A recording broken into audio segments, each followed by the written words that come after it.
management of Supreme Petrochem. It was a steady third quarter for them. However, margins continue to remain under pressure. Now we're joined by Rakesh Nayyar, who is the executive director at the company, who is joining in. Mr. Nayyar, good afternoon. Thank you so much for joining in.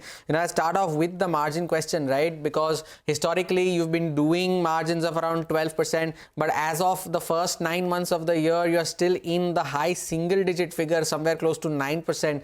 What's the outlook on the margins? By when do you expect a double-digit return as of now?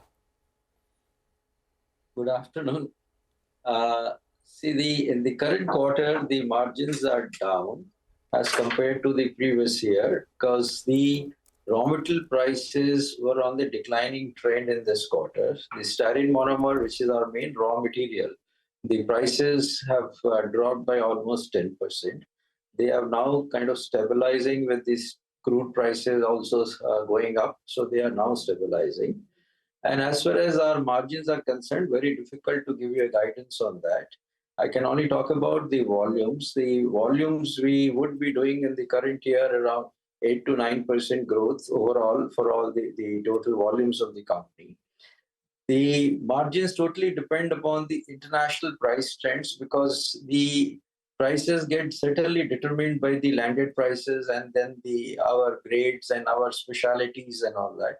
So with the global trends being what they are today, very difficult to predict the margins. All right, you spoke about two things here. One, you said that there is some stability in prices as crude prices have begun to inch slightly higher. So if you could give us a sense that in the very near term, we're not asking for a full year outlook because the things are so variable. In the very near term, do we see margins stay at the current levels or could there be slight improvement from here? That's point number one. And you answer that, we'll come back on the volumes in just a bit. See, as I said, margins are totally determined by the global deltas.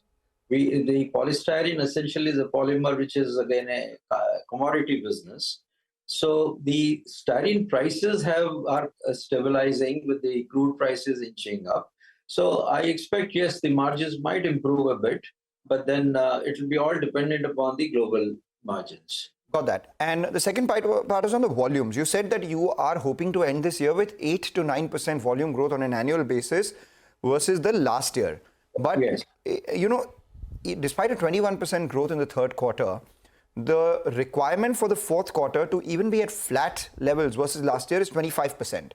So are you assuring the street that your volumes in the fourth quarter would be over 35% for it to actually be 8 to 9% above last year? See, the last year our volumes, what they were, we were around 320,000 tons or so. And we are expecting that we should be closing around 350,000 tons this year. That would be around 355,000 tons. So that should be around 8 to 9% for us. No, so first 9 months, what has the cumulative volume been for you? The first 9 months, our growth has been around 13%. We see the exports are down. As I explained in the previous quarter also, that the exports are down. We are working on our exports, but the freight rates are very, very high still. They continue to remain high. So the volumes what were coming in from the exports, they would not be the same as the previous year. Are the freight rates still high in this quarter as well, Mr. Nayyar? Yes. What's the situation looking like on the ground, not only for freight rates, but in terms of demand in general as well, be it for domestic and for exports? The freight rates for exports continue to remain high. As far as the demand is concerned, demand is there in Europe and other places, but then with the freight rates high, very difficult to compete there then.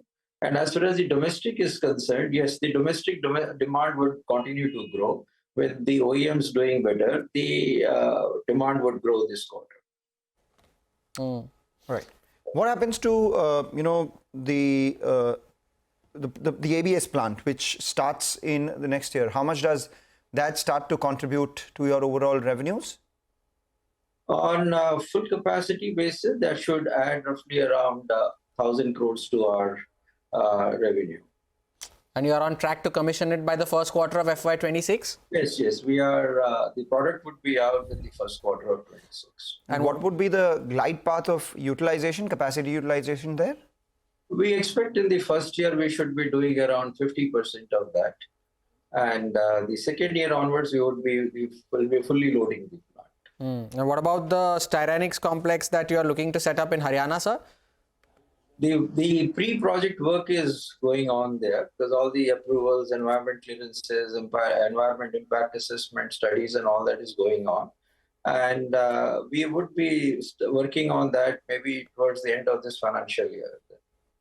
And when does that come on That is the stream? 26. When I say end of the financial year, that will be end of the financial year 26. Yeah. So you mean by end of FY26 the plant comes on stream, or you expect the work to be completed by the end of FY26? If the groundwork will commission, I would say that by the third or fourth quarter of the 26, the project work will actually commence there.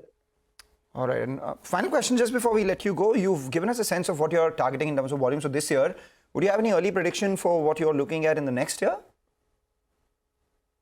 I think we would be doing the similar kind of growth on our existing products, and additional volumes will be coming to us from the ABS. All right, Mr. Nayyar, thank you so much for sparing time and taking us through the quarter gone by. Wish you good luck for the rest of the year as well. The management there of Supreme Petrochem, the stock currently trading with losses of around 0.5%. We'll take a short break, more on the markets on the other side. Stay tuned.